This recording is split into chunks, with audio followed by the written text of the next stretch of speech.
Okay, imagine this. You're throwing this fancy dinner party, and just as your guests are about to arrive, Oh, no. the doorknob comes off in your hand. Classic. Not exactly the grand entrance you were hoping for, right? Ah. Well, today, fear not, my friends, because we are diving deep into home improvement Yes. for beginners. For beginners. I'm Terry, your enthusiastic guide to all things DIY. And I'm Sheri. I'm here to, help you guys conquer those home improvement hurdles, maybe inspire you to tackle a project or two. We've got this awesome beginner's guide to home improvement that you, our awesome listeners, Yes. sent our way. And let Yeah. me tell you, we're talking everything from essential tools, Yeah. safety precautions, Uh-huh. to tackling those common repairs that haunt every homeowner's dreams. So why should you care? Well, imagine the sense of accomplishment you'll feel after fixing that leaky faucet that's been driving you crazy, Oh, yeah. or the money you'll save by patching up those drywall dings yourself. That's a good point. This deep dive is all about empowering you to take control of your living space and maybe even discover a hidden DIY talent you never knew you had. I love that. I have a confession to make. Okay, what's up? I haven't always been the most diligent about wearing safety glasses. Oh, Terry, you're lucky you still have both eyes. I know. Safety glasses are non-negotiable, especially when you're working with power tools or even hammering a nail. A stray splinter in the eye is not a fun way to end your DIY adventure. Okay. Point taken. Mm-hmm. The guide also mentions gloves, dust masks, Yes. and ear protection. Very important. You don't want to be breathing in sawdust Oh, really? or dealing with, a nasty cut on your hand. Yeah. And ear protection is essential when using loud power tools. Protect those eardrums. I have another confession. Oh boy, what now? My toolbox is basically a random assortment of things I've inherited or found in the back of drawers. Oh, Terry. Okay, well, that's not going to cut it. I figured as much. Every aspiring DIYer needs a solid set of basic tools. Think of it as, your superhero starter kit. We're talking screwdrivers, a hammer, a tape measure, an adjustable wrench, and a utility knife. I'm guessing those screwdrivers aren't all created equal, right? You're absolutely right. You'll need a variety of sizes and head types, Phillips, flathead, maybe even a square drive. A good set of screwdrivers will be your best friend Oh, wow. for assembling furniture, tightening loose screws, and even prying things open when necessary. Yeah, okay. All right, I'm adding a screwdriver set to my shopping list as we speak. Excellent. What about that adjustable wrench? What's so special about that? The adjustable wrench is like a chameleon of tools. It can handle a variety of nut and bolt sizes, making it super versatile. You'll need it for plumbing repairs, tightening loose bolts, and even assembling things like shelving units. So we've got safety gear Yeah. and tools covered. So can we finally start demolishing walls and building things? Whoa, hold your horses, Terry. Before you start swinging a hammer, we need to talk about planning. Planning. But that sounds so boring. Trust me, Terry, it's the most important step in any DIY project. Okay. Remember that kitchen renovation that took you 6 months longer than you planned? Hey, we don't talk about that dark period of my life. Planning helps you avoid those DIY disasters. Right. It starts with choosing the right project. Don't try to tackle something overly ambitious right out of the gate. Okay, so you're saying I shouldn't try to build a treehouse for my cat on my first try. Probably not. Okay. Start with something simple, like patching a hole in the drywall or repainting a small room. Build your confidence with smaller victories before taking on bigger challenges. Okay, planning is key. What else do I need to plan for? Materials and budget. Before you even lift a hammer, figure out what materials you'll need Right. and how much they'll cost. Yeah. You don't want to get halfway through a project only to realize you're missing a crucial piece Oh, yeah. or that you've blown your budget. I've definitely been guilty of underestimating project costs in the past. And remember, mistakes happen. Always buy a little extra material than you think you'll need. It's better to have some left over than to have to make an emergency run to the hardware store in the middle of painting. Oh, that's a good tip. I've been there. I feel like I'm constantly reminded to measure twice, cut once. Is that really that important? It's more than just a catchy saying, Terry. It's a fundamental principle of successful DIY. Think about it. You're putting up a shelf and you measure incorrectly. You cut the board too short. Yeah. And now you're stuck with a useless piece of wood and a lot of frustration. And a trip back to the hardware store. Exactly. Okay, I'm starting to see why accurate measuring is so crucial. And don't forget about marking tools. A sharp pencil, a level, and a good square will be your best friends. I've definitely struggled with hanging pictures straight. It's like my walls have a mind of their own. That's where a level comes in handy. It ensures that your shelves, pictures, and even your curtain rods are perfectly aligned. Ooh, okay. No more wonky decorations or tilted artwork. All right, this is where I get really excited, painting. I love the idea of transforming a room with just a fresh coat of color. Oh, it's so satisfying. Right. It's one of the easiest ways to give your home a makeover. Yeah. But before you start channeling your inner Picasso, we need to talk about surface preparation. So you're saying I can't just slap some paint on the walls and call it a day? Not if you want a professional-looking finish. Cleaning, patching holes, and sanding down any rough spots are essential steps. A little prep work goes a long way in creating a smooth, flawless surface for your paint to adhere to. And I'm guessing primer is also involved. I always skip that step. Don't even get me started on the importance of primer. It helps the paint adhere better, Okay. prevents stains from bleeding through, and creates a more even and durable finish. Okay. Think of it as the foundation of a good paint job. All right. I promise to use primer from now on. Any other painting tips for a newbie like me? Multiple thin coats are always better than one thick, gloppy coat. Okay. I know it's tempting to try to get it done quickly. Yeah. But trust me, the patience pays off. Okay, so we've covered safety tools, Mm-hmm. materials, Yes. planning, measuring, and even painting. Feeling overwhelmed yet? Just a little. How about you? Just a tad. But don't worry, we're just getting started. In the next part of our deep dive, we'll tackle some common repairs Yes. that every homeowner should know how to handle, like fixing leaky faucets and patching drywall. And we'll even delve into some more advanced topics like flooring and basic electrical work. Stay tuned. Can't wait.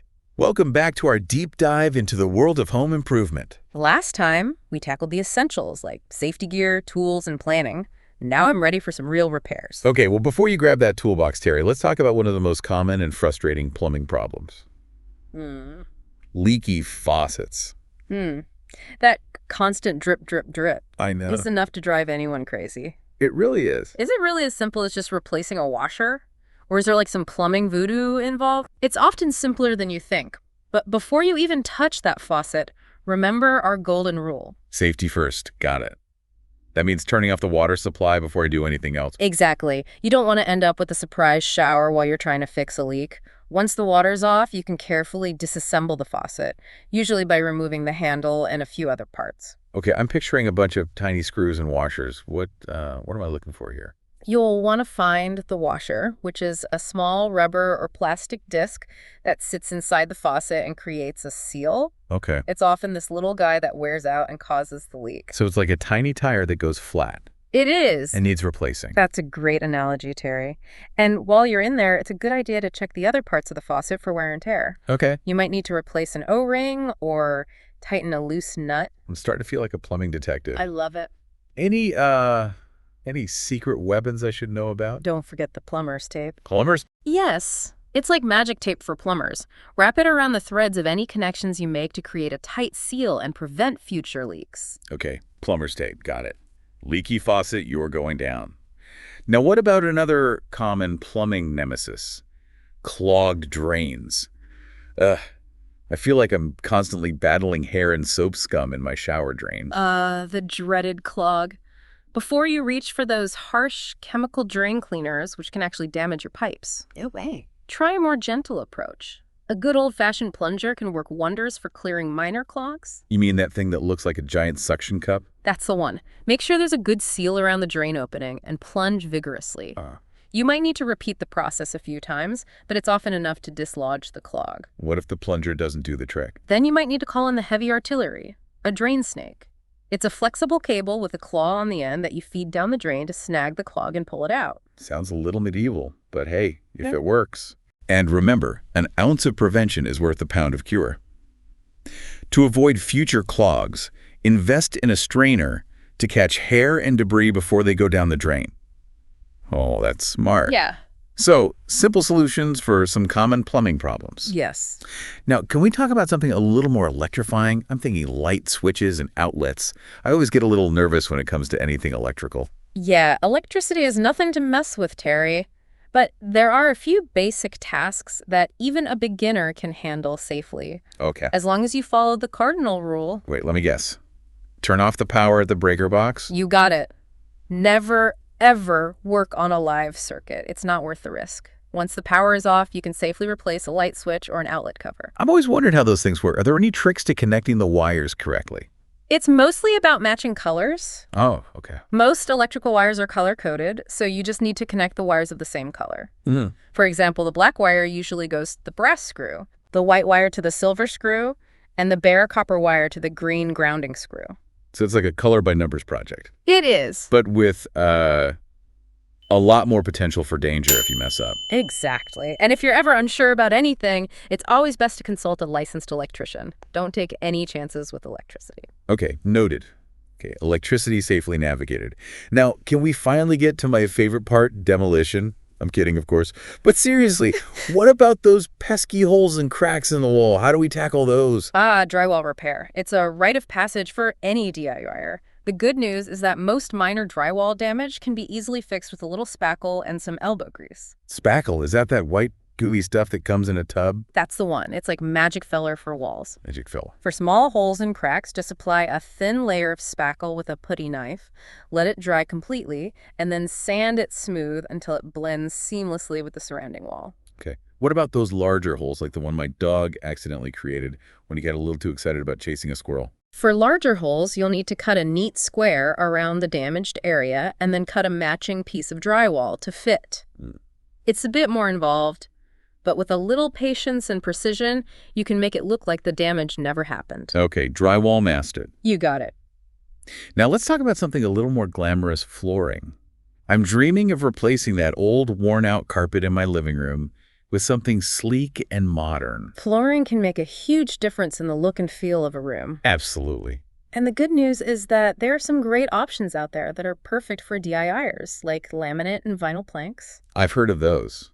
They seem to be all the rage these days. Yeah. What makes them so DIY friendly? They often come with click-lock systems, which means you don't need to mess with messy adhesives or complicated installation techniques. You basically just snap the planks together like puzzle pieces. That sounds almost too easy. It's pretty easy. Are there any downsides to laminate or vinyl planks? They might not be as durable as hardwood floors, but they're more affordable and easier to maintain. And they come in a wide variety of styles and colors to match any decor. So I can finally say goodbye to that stained and faded carpet. Yes. What about underlayment? I've heard that's important. You're absolutely right. Underlayment is a thin layer of padding that goes underneath your flooring.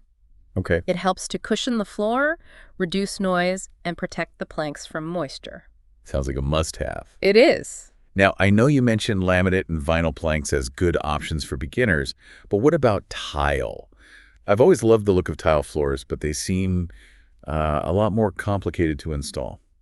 Tiling definitely requires more skill and patience, but it's not impossible for a dedicated DIYer. Okay. You'll need to carefully plan the layout, make precise cuts, and be meticulous with the grout application. So maybe not a project for my first foray into flooring. Probably not, Terry. Okay, but I'll add it to my future DIY goals list. Okay.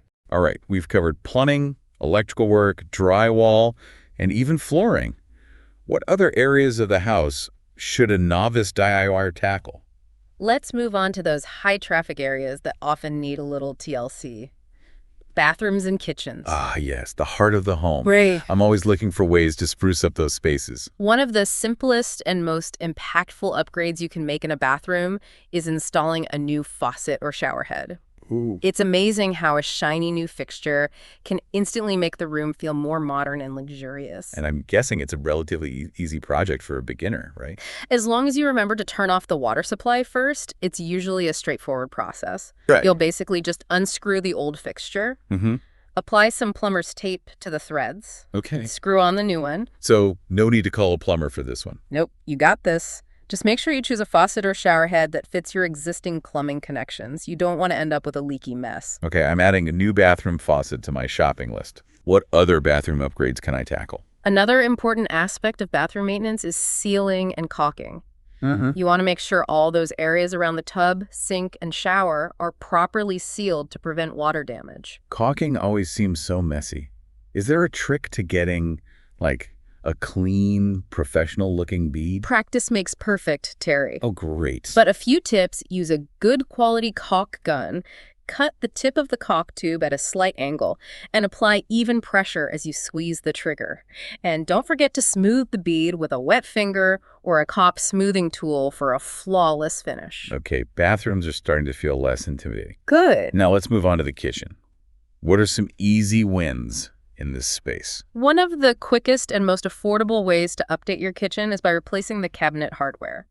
Swapping out those dated knobs and pulls with something more modern can make a huge difference. It's amazing how such a small detail can have such a big impact, right? Right, and it's a super easy project. Oh, good. You just need a screwdriver to remove the old hardware and install the new one. Easy peasy. Just make sure you choose hardware that fits the existing holes, or be prepared to drill new ones. Drilling new holes sounds a little scary. A little bit. Any tips for a newbie? Use a drill bit that's slightly smaller than the screws you'll be using. Okay. And make sure you mark the location of the holes carefully before you start drilling. All right. And if you're installing multiple handles or knobs, use a template to ensure that they're all evenly spaced and aligned. Okay. I'm feeling confident about tackling a hardware upgrade. Good.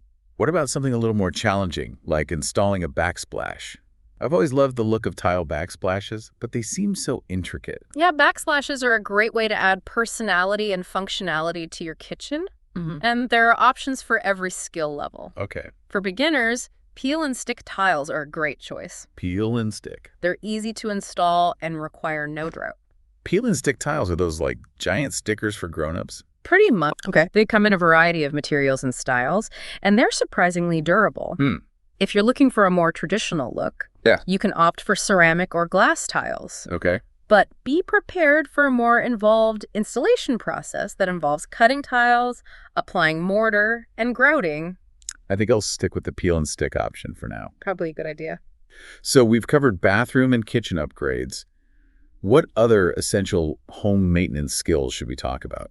Let's dive into the world of woodworking. Okay. Whether you're refreshing old cabinets, staining a new deck, or simply touching up trim, knowing how to work with wood finishes can make your home look more polished and well-maintained.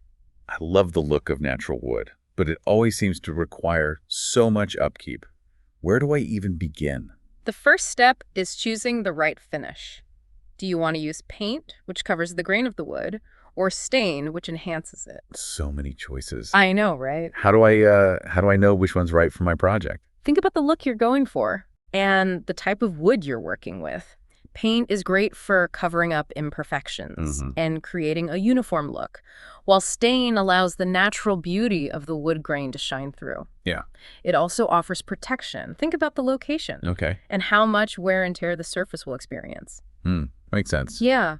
I'm guessing preparation is key here, too. Absolutely. Okay. Sanding is crucial for achieving a smooth and even finish. Okay.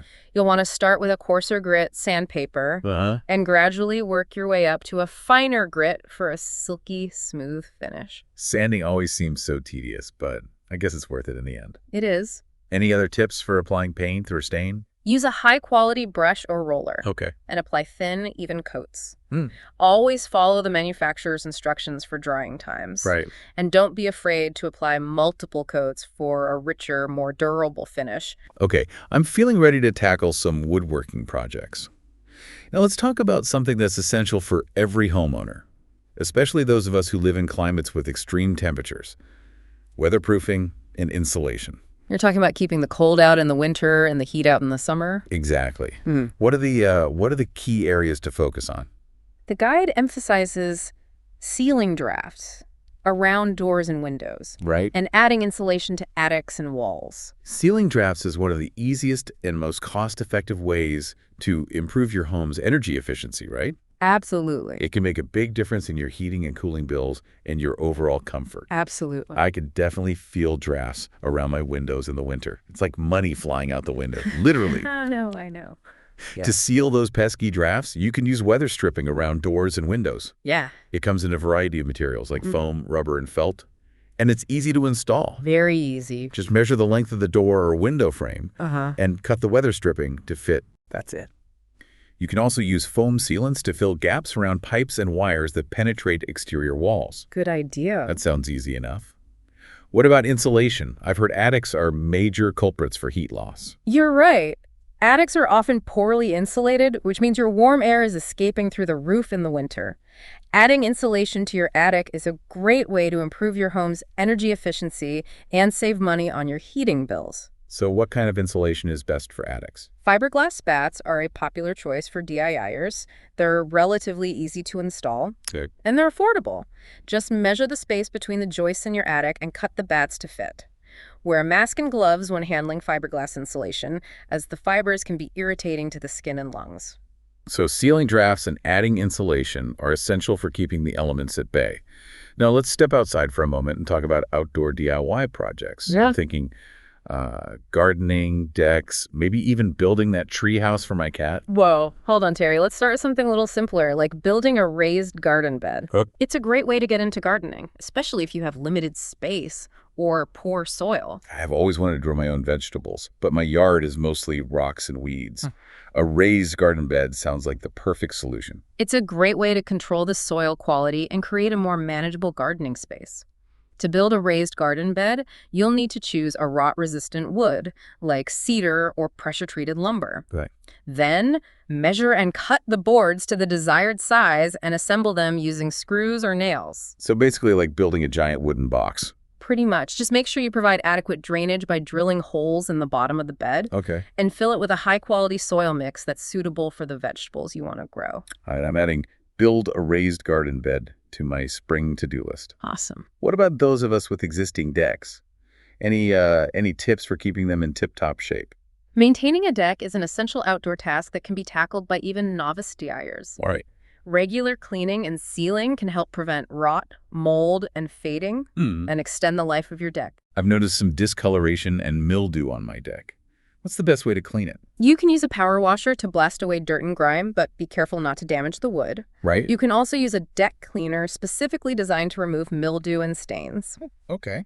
Once the deck is clean and dry, you can apply a sealant to protect it from the elements. Sealant, is that like sunscreen for my deck? Exactly. It helps to prevent water damage, UV fading, and mildew growth. Choose a sealant that's appropriate for the type of wood your deck is made of and apply it according to the manufacturer's instructions. Okay, deck's covered. Yes. Now, what about those bigger, more ambitious projects that I'm starting to dream about? I'm thinking kitchen remodel, bathroom renovation. It's great to have big DIY dreams, Terry. Yeah. But it's important to know your limits. Right. And when to call in the professionals. I'm guessing those load-bearing walls are best left to the experts. Absolutely. Structural changes like removing load-bearing walls or adding an addition should always be handled by licensed contractors. They have the expertise and experience to ensure the safety and structural integrity of your home. And I'm guessing anything involving electricity or gas lines is also a no-go for DIYers, right? You got it. Electrical wiring and gas lines are not something to mess with unless you're a qualified professional. It's simply not worth the risk to your safety or the potential for damage to your home. So knowing when to call in the pros is an essential part of being a responsible DIYer. It is. What about permits and regulations? I've heard those can be a headache. They can be. For larger projects, especially those involving structural changes or additions, it's essential to check your local building codes and secure any necessary permits before you start work. It might seem like an extra step, but it can save you a lot of headaches and potential fines down the road. Okay, permits and regulations noted. Good. Now let's talk about something that's inevitable for any DIYer, no matter how skilled or experienced: mistakes. Mistakes are a part of the learning process, Terry. Don't let them discourage you. Embrace them as opportunities to learn and grow. I have to admit, I've had my fair share of DIY disasters. Yeah. There was that time I tried to install a ceiling fan and almost brought the whole roof down. We all have those stories, Terry. Yeah. The key is to learn from your mistakes and move on. Right. And remember, there are tons of resources available to help you avoid common pitfalls and troubleshoot problems. Like what? The internet is a treasure trove of DIY information. There are countless tutorials, forums, and blogs dedicated to helping homeowners tackle projects of all shapes and sizes. And don't forget about the good old-fashioned library. They have books and magazines on every DIY topic imaginable. So no excuse for not doing my research before diving into a project. Exactly. What about those times when I need help in real time? Don't underestimate the power of asking for help from friends, family, or neighbors who have more DIY experience. Right. Sometimes a fresh perspective or a helping hand can make all the difference. Okay, I'm feeling more confident about tackling those home improvement challenges. We've covered a lot of ground here, from plumbing and electrical work to drywall repair, flooring, and even outdoor projects. We have. What else should we cover before we wrap up this deep dive? Let's talk about something that's often overlooked, but essential for any successful DIY project: having the right mindset. Mindset. What does that have to do with fixing a leaky faucet or hanging a picture? A positive and can-do attitude can make a huge difference in your DIY journey. It's all about approaching projects with enthusiasm, patience, and a willingness to learn from your mistakes. So basically channeling my inner Bob the Builder. Can we fix it? Yes, we can. Exactly. DIY projects should be a source of pride and satisfaction, not stress and frustration. Embrace the challenge, have fun with it, and remember that every project, big or small, brings valuable lessons and the rewarding feeling of making your home a more comfortable, personalized space. I love that. So before we move on to the final part of our deep dive, let's take a moment to celebrate all the accomplishments you've made as a DIYer, no matter how small. Even tightening a loose handle or patching a tiny hole in the wall is a step in the right direction. Exactly. As you gain more experience and confidence, you can gradually expand your toolkit, take on more challenging projects, and explore new materials and techniques. It's like leveling up in a DIY video game. Exactly. The guide emphasizes that home improvement is a lifelong learning process. So we're always evolving and improving our skills. Absolutely. New materials, tools, and eco-friendly solutions are constantly emerging, so it's important to stay curious and keep learning. I'm excited to see what the future of DIY holds. What are we tackling in the final part of this deep dive? We'll wrap things up with some final words of wisdom, key takeaways from this awesome guide, and a thought-provoking idea to inspire you on your ongoing DIY journey. Don't miss it. Welcome back to our deep dive, everybody. We have covered so much ground in this deep dive, from tackling leaky faucets to choosing the right paintbrush and even navigating the wild world of power tools. We've explored it all: basic repairs, ambitious upgrades. All that stuff that can really, transform your living space, Yeah, exactly. Now, as we wrap up this epic DIY adventure, let's distill some key takeaways from that awesome beginner's guide Love it. that you shared with us. Yeah. I think one of the biggest takeaways for me is that home improvement doesn't have to be this, daunting, overwhelming monster under the bed. Right, a lot of people, I think, just get scared off Totally. because they think they need to be, a construction superhero. I used to think I needed to be some kind of construction superhero just to change a light bulb. Hey. But this guide really emphasizes that with the right knowledge and a little bit of patience, anyone can tackle these projects. Yeah. It's all about starting small, Uh-huh. gradually building those skills and confidence. Yeah, don't go trying to gut your bathroom on your first attempt. Yeah. Start with something simple, like maybe tighten that loose doorknob, patch a small hole in the wall, or even just organize your toolbox. Speaking of toolboxes, this guide made me realize, how essential it is to have the right tools for the job. Oh, for sure. I'm looking at you, rusty old hammer that I inherited from my grandpa. Oh, we've all been there. Right. Having the right tools not only makes the job easier, So much easier. less frustrating, but it can also be a matter of safety. Right. Okay, for sure. Speaking of safety, this guide is full of great reminders to always prioritize those safety precautions. I think it's easy to get caught up in the excitement of a project. Oh, yeah. Forget about those basics. Sure. Always wear those safety glasses, use gloves when you're handling sharp objects, and never, ever work on electrical circuits Never. without first turning off the power to breaker box. It's not worth it. It's just not worth it. Mhm. And if you're ever unsure about something, don't be afraid to ask for help, right? Exactly. There are so many resources available, from online tutorials and forums to the helpful folks at your local hardware store. Yes, definitely. And I would add too, don't forget about the power of tapping into the knowledge of friends and family members Oh, yeah. who might have more DIY experience. I'm so lucky to have you. Oh, stop it. You're like my resident DIY guru. I try. I think this guide really made me realize that home improvement is a journey, not a destination. I love that perspective. It's not about achieving some kind of DIY perfection, Right. but rather about continually learning, experimenting, refining those skills, and embracing those inevitable mistakes Oh, yeah, for sure. along the way. You're going to make them. I've learned that sometimes those failures Yeah, are the best teachers. absolutely. It's Yeah. all about learning from those experiences. adapting your approach, Right. and never giving up on that DIY dream. Never give up. Okay, now for that final thought to inspire you on your ongoing home improvement journey. This guide ends with a really beautiful sentiment that I think resonated with me.